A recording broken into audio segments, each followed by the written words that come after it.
Welcome to program views makers. मैं हूं आपके साथ शाइस्ता यूसुफ। तो जनाब, मामला ये है कि मार्च की तैयारी मुकम्मल है। लॉन्ग मार्च अक्टूबर से आगे नहीं जाएगा। इलेक्शन का ऐलान नहीं किया तो लॉन्ग मार्च होगा। हम मार्च का फैसला कर चुके हैं, किसी भी रोज ऐलान कर देंगे। हुकूमत के पास चंद दिन हैं, फिर लॉन्ग मार्च होगा। इमरान खान ने हुकूमत को खबरदार कर दिया है। दूसरी तरफ वजीर दाखिला ये कहते हैं कि ज़िमनी इलेक्शन जीतने का मतलब ये नहीं है कि इमरान खान को गैर कानूनी अमल का लाइसेंस मिल गया है। इस्लामाबाद पर चढ़ाई की तो पूरी ताकत से रोकेंगे। अब सवाल यह है कि क्या हालात एक बार फिर कशीदगी की तरफ जा सकते हैं? इस पर डिस्कशन के लिए जो मेहमान हमारे साथ मौजूद हैं, तारुफ मैं आपसे करवा देती हूँ। हमें ज्वाइन किया है नासिर बेग चुगताई साहब ने, डॉक्टर नाजिर महमूद साहब हमारे साथ मौजूद हैं, अंबर शमसी साहिबा ने हमें ज्वाइन किया है, और हमें ज्वाइन किया है मुजम्मल सोहरवर्दी साहब ने भी। आप तमाम मेहमानों के वक्त का बेहद शुक्रिया। NBC आपकी जानिब आऊंगी। ये कहते हैं हम लॉन्ग मार्च करेंगे, वो कहते हैं कि लॉन्ग मार्च करने नहीं देंगे। अच्छा, लेकिन वजह क्या है कि खान साहब लॉन्ग मार्च अक्टूबर में ही करना चाहते हैं? क्या इसकी वजह मौसम है या फिर कुछ और?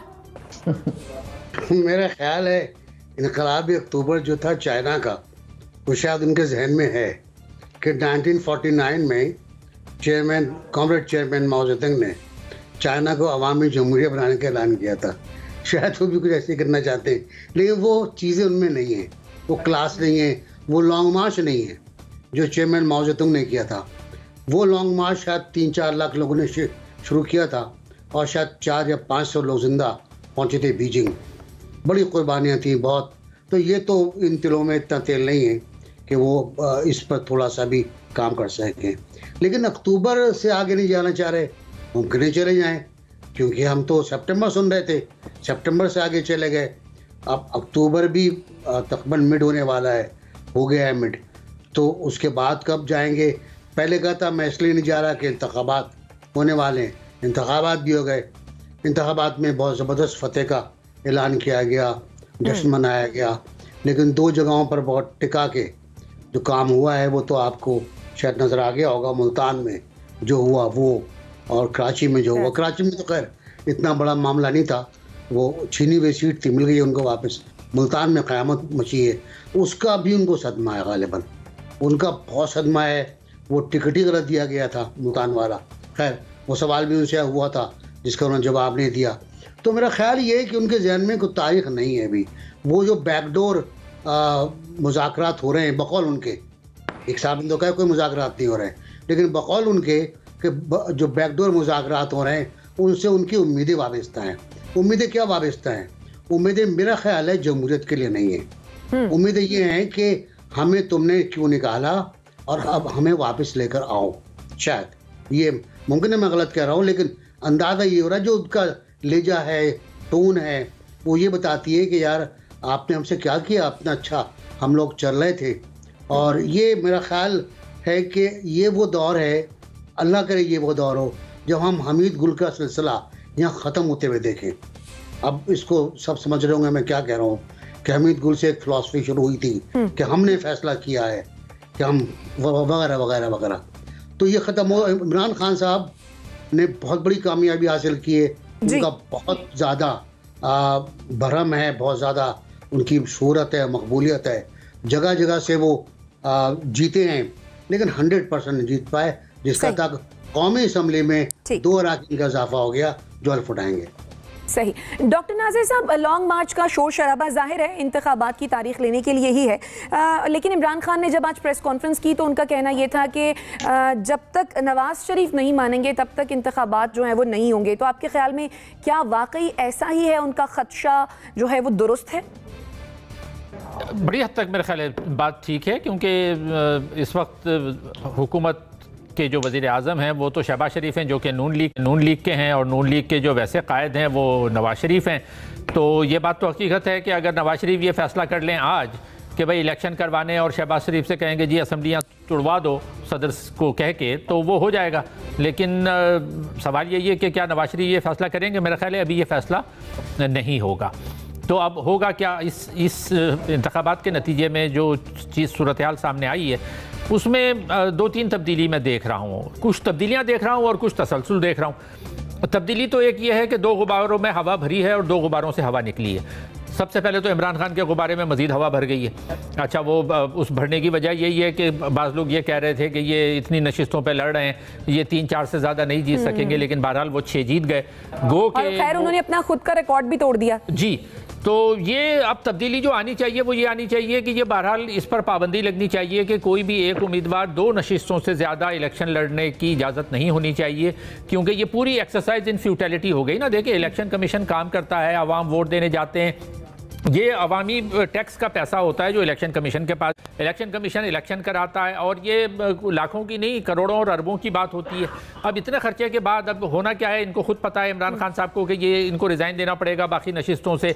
एक नशिस्त पे ये ऑलरेडी मौजूद हैं, तो सारी की सारी नशिस्तें जाएंगी। तो अगर मरकज़ में असम्बलियाँ नहीं तोड़ी जाती हैं तो क्या ये दोबारा इलेक्शन होंगे? अगर दोबारा होंगे तो क्या फिर इमरान खान साहब खड़े होंगे?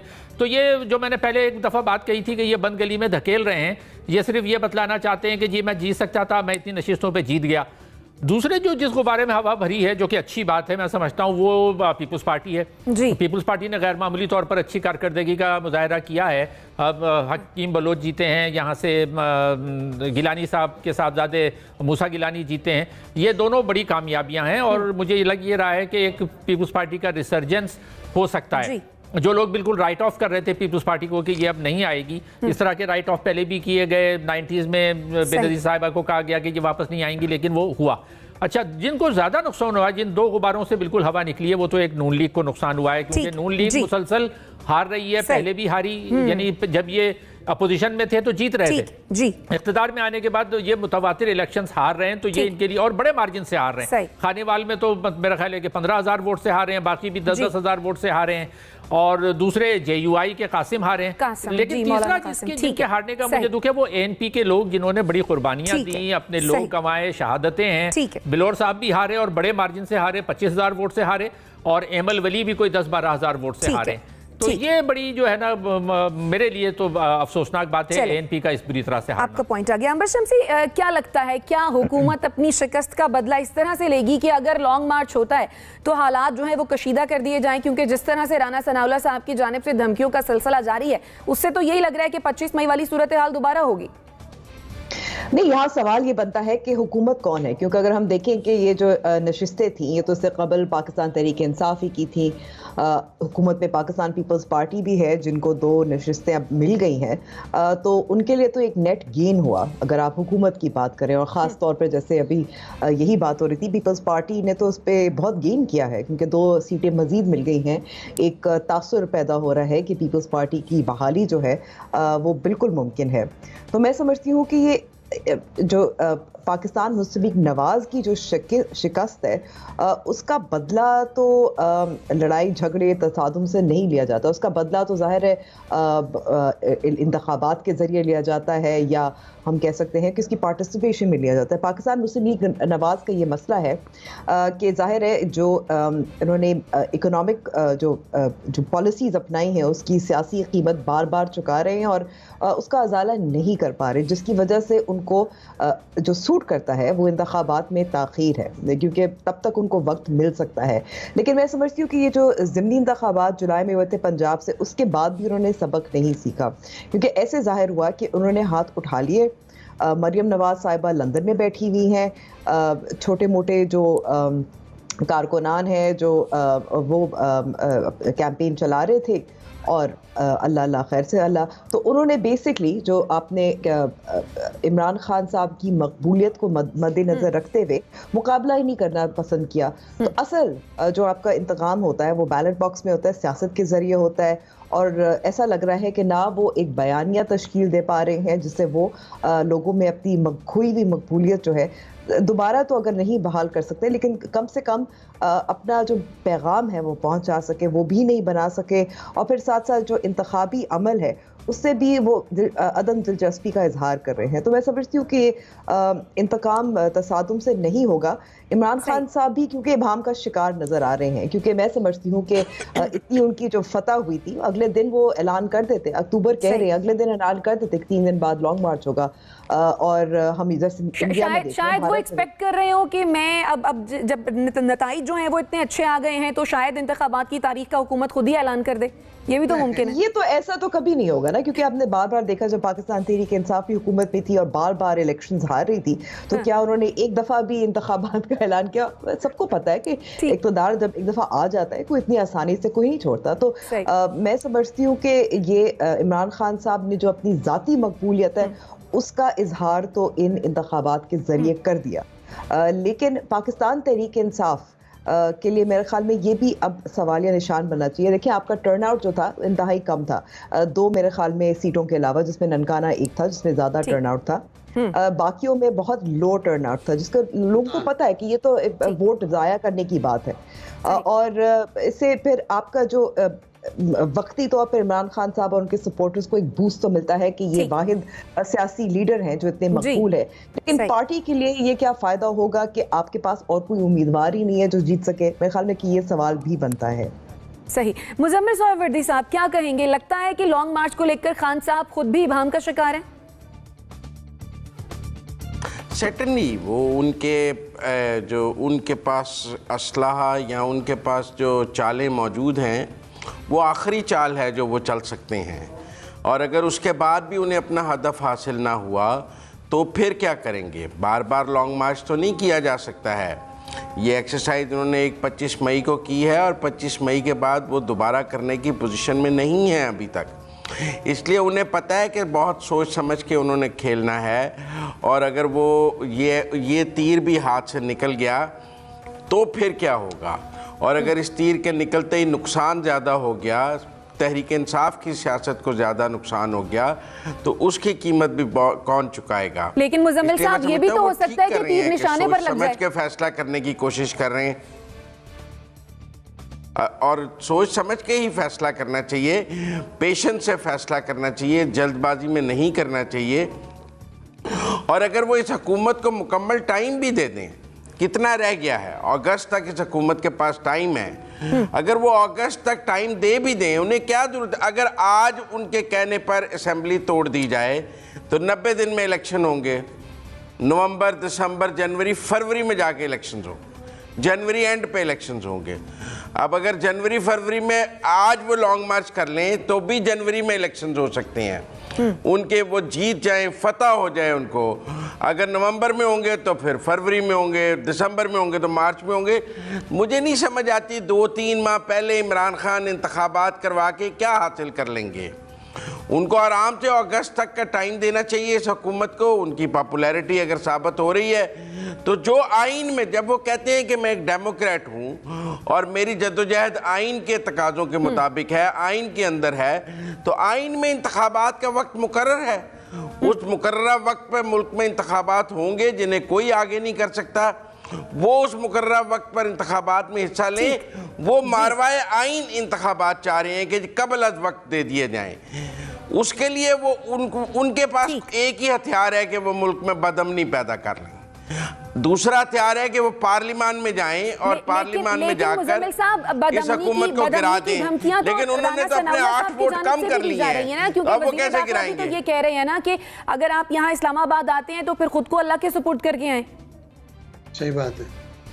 नहीं, वो साथ ये भी कह रहे हैं कि अगर आपने आने का कोई रोड मैप नहीं देना है, आपने कल उनकी गुफ्तगू नहीं सुनी, उन्होंने कहा कि अगर वो आने से पहले ये बताएं कि वो कहाँ आके बैठना चाहते हैं, कितने दिन बैठना चाहते हैं, तो ठीक है। लेकिन अगर आप कहें मैं आ रहा हूँ और मैं नहीं बताऊँगा कि मैंने आने के बाद क्या करना है, मैंने कौमी असम्बली पे कब्जा करना है, मैंने ऐवान वज़ीर आज़म पे कब्जा करना है, मैंने सुप्रीम कोर्ट पे कब्जा करना है, मैंने इलेक्शन कमीशन में कब्जा करना है, तो हुकूमत क्या करे? इंतजार करे इमरान खान का कि वो सारा कब्जा कर ले, उसके बाद आप कहेंगे कि हुकूमत ने कुछ किया ही नहीं, वो सब कुछ कब्जा करके बैठ गए। से लगना शुरू हो गया ना मुजम्मिल साहब। तो क्या करें उन कंटेनर्स को? रास्ता रोकने का और तरीका क्या? टैंक खड़े कर दें, कंटेनर ही खड़े करेंगे ना, टैंक तो नहीं खड़े कर सकते कि ये रेड जोन है, इस रेड जोन में जाने के लिए मना है, लिहाजा क्या टैंक खड़े कर दें? कंटेनर ही खड़े करेंगे ना। 15 दिन से हम देख रहे हैं कि इस्लामाबाद की सड़कों के इर्द गिर्द कंटेनर वो भी तो 15 दिन से कह रहे हैं कि मैं अगले हफ्ते कॉल दे दूंगा। रातों रात में कंटेनर यहाँ नहीं पहुंच सकते हैं। आप मेरी एक बात समझें, वो एक आदमी सितंबर से कह रहा है कि मैंने अगले हफ्ते 30 सितंबर को कॉल देनी है, मैंने 5 अक्टूबर को कॉल देनी है, मैंने हलफ ले लिया लिया लोगों से, और इसी हफ्ते कॉल दूंगा। एक अजीब सा पाकिस्तान को उन्होंने अननर्व करके रखा हुआ है, और उसमें आप दूसरे फरीक को ये कह रहे हैं कि वो रिस्पॉन्ड क्यों कर रहा है। उसकी इतनी जरूरत कि वो उनकी जो तड़ियां हैं उनके मुकाबले पे रिस्पॉन्ड कर रहे हैं और कोई दिफाई हिकमत अमली बना रहे हैं। ये बनाने की भी हुकूमत को इजाजत नहीं होनी चाहिए। ये आपका मौक़िफ़ है। नहीं, मेरा ये मेरा मौक़िफ़ नहीं है। ठीक है, जब भी कोई आदमी कहीं हमला करने का ऐलान करेगा तो मुखालिफ फरीक अपनी दिफाई अपना बचाव करने की तैयारी नहीं करेगा, वो कहेगा आ जाओ मुझे मार लो। लेकिन अभी तक तो तारीख का ऐलान ही नहीं हुआ ना मुजम्मिल साहब। मेरा सवाल सिर्फ यही था। चलें, आपका पॉइंट आ गया। तैयारी तो करनी पड़ेगी ना, कोई फौजें लाके खड़ी कर देगा कि बंकर तो बनाने पड़ेंगे ना। क्या करें वो, अगर वो कहे मैं परसों आ रहा हूँ तो आप कहेंगे देखा इस हुकूमत की कोई तैयारी नहीं थी, 2 महीने से तो कहा जा रहा था मैं आ रहा हूँ, इन्होंने कोई तैयारी नहीं की। देखिए इस्लामाबाद में ये क्या हो गया, हम पूरी दुनिया के सामने मजाक बन गए हैं। इस हुकूमत की कोई रेटी नहीं थी, फिर आप इस तरह की गुफ्तगू मेरे साथ करनी शुरू कर देंगी। चलिए एनबीसी। अच्छा डिबेट हो गई आप दोनों की, कोई कमी थी वो खत्म हो गई। अच्छा मैं ये कह रहा था कि ये गुफ्तगू ही बेकार है। सच्ची बात तो ये है, खान साहब अभी ऐलान नहीं करेंगे। खान साहब की जान एक तोते के अंदर है, और वो तोता सुप्रीम कोर्ट का फैसला है। सुप्रीम कोर्ट में एक केस है कंटेम्प्ट ऑफ कोर्ट का 25 मई के हवाले से, जिसका फैसला नहीं हुआ है, और उसका फैसला होना बाकी है। हुकूमत ने एक दरख्वास्त डाल दी है कि इसका फैसला जल्द किया जाए। वो फैसला ये था कि उन्होंने ऐलान किया था सुप्रीम कोर्ट ने कि आप डी चौक नहीं जाएंगे, और उसके फैसले के बाद, फैसले के ऐलान के बाद, फैसला खान साहब तक पहुंचने के बाद खान साहब ने ऐलान किया कि सुप्रीम कोर्ट ने परमिशन दे दी है हमें, आओ चलो डी चौक चलते हैं। वो कंटेम्प्ट का बहुत क्लियर केस है, जिस पर जस्टिस याया आफरीदी ने कहा है कि इस पर मजीद इन्वेस्टिगेशन की जरूरत नहीं है। जो कोर्ट ने कहा था कि और इन्वेस्टिगेट कर लें, उन्होंने कहा था ज़रूरत नहीं है, ये खुला कंटेम्प्ट है। तो वो एक मामला है जिसके वजह से वो डरे हुए हैं, कुछ सहमे हुए हैं, क्योंकि कंटेम्प्ट के मामले में बहुत बुरी तरह उनके साथ जो कुछ बीती है वो बीत गई। खैर माफ़ हो गए वो, और अदालत ने बहुत फराग दिली से काम लिया कि माफ़ कर दिया उनको, लेकिन वो मसला एक मौजूद है और लोग उस पर नजरें हैं। दूसरी बात ये कि आज की तारीख, कल की तारीख, परसों की तारीख, यार तारीख अनाउंस कर देना, चले जाए इस्लामाबाद। देखिए सुप्रीम कोर्ट का एक फैसला है कि आप अगर आएंगे तो आप कौन से पार्क जाएंगे, F9 पार्क गालिबन, वहाँ जाएंगे आप, और उसके लिए आपको रास्ता खुला मिलेगा। ये फैसला मौजूद है। अगर आप उसकी खिलाफ वर्जी करेंगे तो फिर राना सनाउल्लाह वही करेगा ना जो वो कह रहे हो, वही करेगा जो वो कहना चाह रहा है। तो मेरा ख्याल है दोनों तरफ से आग बराबर लगी हुई है, लेकिन ज्यादा आग जो है ना वो कोई और है। चलें, डॉक्टर नाजिर साहब भी कुछ ऐड करना चाह रहे हैं। जी डॉक्टर साहब। मैं जो मुज़म्मिल साहब ने बात की थी उसी को मैं थोड़ा सा आगे बढ़ाना चाह रहा हूँ। उसको हमें जहन में रखना चाहिए। जो बदअमनी वाली बात इन्होंने कही ना, वो बड़ी अहम है कि अब इमरान खान साहब का पूरा जोर इस बात पर होगा कि जो गैर यकीनी मुल्क में इन्होंने फैलाई हुई है और उसको फैलाए चले जा रहे हैं, उसको ये बदअमनी में तब्दील कर दें। यानी ये जो बार बार लॉन्ग मार्च की धमकी देना है, इसके यानी इसका कोई जवाब इस वक्त है नहीं। 1 साल बाकी है, मुल्क इक़्तिसादी मसाइल का शिकार है, अभी सैलाब से गुजर रहा है, इतने बेघर लोग हो चुके हैं करोड़ों की तादाद में, लेकिन उनके सामने सिर्फ एक ही एजेंडा है कि हुकूमत को डिस्टेबलाइज़ करना है। अच्छा, वो डिस्टेबलाइज़ करेंगे कैसे?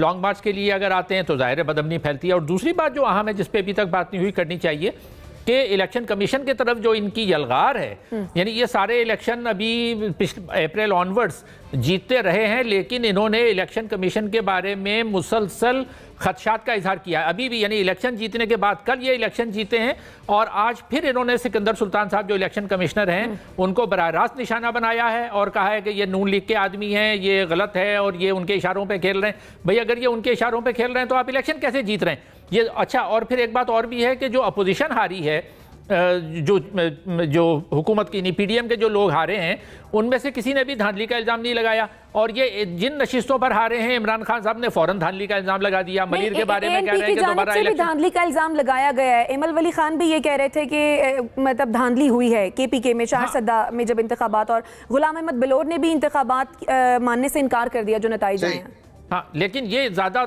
ये चला रहे ना, इन्होंने धांधली के बावजूद उन्होंने इलेक्शन कमीशन को टारगेट नहीं किया है। इमरान खान साहब इलेक्शन कमिश्नर को टारगेट कर रहे हैं और करते चले जा रहे हैं। इसका मतलब ये हुआ कि अगर अगले इलेक्शन होंगे भी जल्दी हो या बदेर हो, अगर ये जीतेंगे तो मानेंगे, अगर ये नहीं जीतेंगे तो ये नहीं मानेंगे। सही। अंबर कुछ ऐड करना चाह रही हैं? जी अंबर।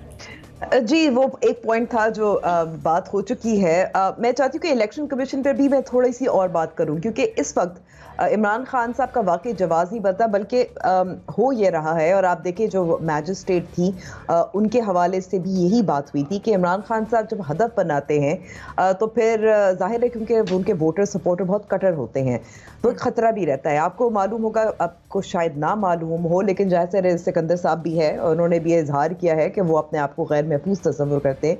लेकिन वो अकेले नहीं है, इलेक्शन कमीशन ऑफ पाकिस्तान के दीगर एहलकार भी हैं जिनको धमकियों का सामना है, जिनको खदशा है कि उन पर शायद तशद्दुद ना हो जाए या वो बात नहीं कर सकते, बाहर नहीं निकल सकते। मेरे ख्याल में कि बार बार अब जाहिर हो चुका है कि इलेक्शन कमीशन ऑफ पाकिस्तान को जो हदफ बनाया जा रहा था ताकि अगर उनके खिलाफ कोई नतीजा निकले तो उसको डिस्क्रेडिट किया जा सके, तो मेरे ख्याल में कि ये बार बार जो इंतखाबात हो रहे हैं, जो हुकूमत भी नहीं चाह रही थी कि इलेक्शंस हो, वो भी कोशिश कर रहे थे कि इसको डिले हो, तातुल का शिकार हो, लेकिन इलेक्शन कमीशन ने उनकी भी नहीं सुनी। तो मेरे ख्याल में कि ये जो बयानिया है इसको तो it should be laid to rest, क्योंकि इलेक्शन कमीशन ने साबित कर दिया है कि वो कोशिश कर रहे हैं कि वो गैर जानिबदार हैं। ठीक, मुजम्मिल साहब भी कुछ कहना चाह रहे थे। जी मुजम्मिल साहब। देखिए, आपने कहा एएनपी ने धांधली का इल्ज़ाम लगाया है, उन्होंने सूबाई हुकूमत पर केपी की लगाया है जो पीटीआई की है। इसी तरह इलेक्शन कमीशन ने पंजाब हुकूमत की स्पेशल ब्रांच को नोटिस जारी किया है कि आप लोग इलेक्शन के अंदर क्या कर रहे थे। जो धांधली के इल्ज़ामात सूबाई हुकूमतों पर लगे हैं, जहां इमरान खान साहब की हुकूमतें थीं कि आपकी उनकी सूबाई हुकूमतों ने उनको फैसिलिटेट किया है और धांधली की है, वो इलेक्शन कमीशन पे नहीं लगा रहे एमल वली खान और गुलाम अहमद बलोर, वो केपी की सूबाई हुकूमत पर लगा रहे हैं। और इसी तरह पंजाब में जो स्पेशल ब्रांच है उसके ऊपर लग रहे हैं। वो इलेक्शन कमीशन से तो उनको कोई इतराज़ नहीं है, क्योंकि ना आरटीएस बैठा है, ना कोई रिजल्ट लेट हुआ है, ना पोलिंग में प्रॉब्लम हुई है। जहां प्रॉब्लम्स हुई हैं वो और जगह है। दूसरी एक और बात मैं कहना चाहता हूं, देखिए इमरान खान साहब रोज कॉल देते हैं। क्या कौन था? आरटीएस तो 2018 में बैठ गया था ना, जो इमरान खान साहब का पसंदीदा इलेक्शन कमीशन था, जिसकी वो तारीफें करते नहीं थकते हैं, जो जिसने आरटीएस बिठाया था, जहां 9 बजे पूरे इस्तीफे पूरा रिजल्ट कंपाइल हो जाता है। ये इलेक्शन कमीशन तो उन्हें कबूल नहीं है, फिर वो ट्विस्ट करते हैं चीज़ों को। ये जो इस्तीफे मंजूर किए हैं ये स्पीकर ने किए हैं, इलेक्शन कमीशन ने तो नहीं किए हैं। आज वो अपनी गुफ्तगू में उस पर भी इलेक्शन कमीशन पर ही बोल रहे थे। स्पीकर इस्तीफे मंजूर करके इलेक्शन कमीशन को भेजता है। इसी तरह दूसरी बात यह है कि इमरान खान साहब रोज कॉल देते हैं, लोग बाहर नहीं निकलते, जलसों में मैनेज करके वो अपने लोग ले आते हैं, लेकिन वो रोज लोगों को कहते हैं कि आप बाहर निकलें, आप बाहर निकलें। जब लॉन्ग मार्च होता है लोग आज खुद निकलते हैं। जिस लॉन्ग मार्च की एनबीसी बात कर रहे थे, जिस लॉन्ग मार्च की जो हमने दुनिया में तुर्की में देखा लोगों को, हमने रूस में भी लोगों को देखा मुजाहमत के लिए बाहर आते हुए, वहाँ लोग किसी लीडर की कॉल पे नहीं आते हैं, लोग आज खुद निकलते हैं, यहाँ लोग नहीं निकल रहे हैं। आप ऐड कीजिएगा एनवीसी, फिर मैं ब्रेक लेती हूँ। मैं ये कहता कि भी कराची की बात हो रही थी, तो कराची की जो सीट अब्दुल हकीम बलोच की आई है पीपल्स पार्टी के पास, वो तो एक शजरे के साथ चल रही है। अब्दुल हकीम बलोच तो एक 100% जीतने वाला कैंडिडेट था, जिसको 2018 में हराया गया था। और अभी भी जो इल्ज़ाम लगाया खान साहब ने, मुमकिन इल्ज़ाम सही हो, कि वहाँ कराची में खुली धांधली हुई है। तो कराची में 2 सीटें थीं, एक पे इमरान खान साहब जीते थे और एक पर अब्दुल हकीम बलोच जीता था। तो अब बताएं खान साहब कहाँ जहाँ धांधली हुई? जहाँ धांधली होने का इम्कान था वो कोरंगी थी। कोरंगी में अगर धांधली ये हुई है कि उनको 1 लाख वोट नहीं मिल पाए तो वाकई बुरी बात हुई, 50,000 वोट लेके बैठ गए वो। यहाँ जो मामला हुआ मलीर में, अब्दुल हकीम बलोच ने 2018 में 32,000 वोट लिए थे, वही 32 मिले उसको वापस। और खान साहब के वोट जो कैप्टन जमील के वोट थे वो 33,000 थे, वो कम हो गए 20,000 हो गए। तो ये मैंने पहले भी बताया था आपको, कराची में नताइज मुख्तलिफ यूँ होंगे कि पीटीआई ने यहाँ काम नहीं किया। पीटीआई यहाँ एक्टिव ठीक। नहीं है। जी। पीटीआई के आपस के झगड़े बहुत ज्यादा हैं। कराची के जो डायनेमिक है वो ये है कि यहाँ पीटीआई में 8 ग्रुप हैं, हर ग्रुप अपने आप को सरदार कहता है, और उसने काम ही नहीं किया। जितने मुंतखब हुए थे वो घरों में ही इस्लामाबाद जाके बैठ गए, वो अपने इलाकों में नहीं आए। पीपल्स पार्टी वाले मार खाते हैं, गाली खाते हैं, करप्शन के इल्जाम सहते हैं, रहते अपने इलाके के अंदर है। सही, ठीक है।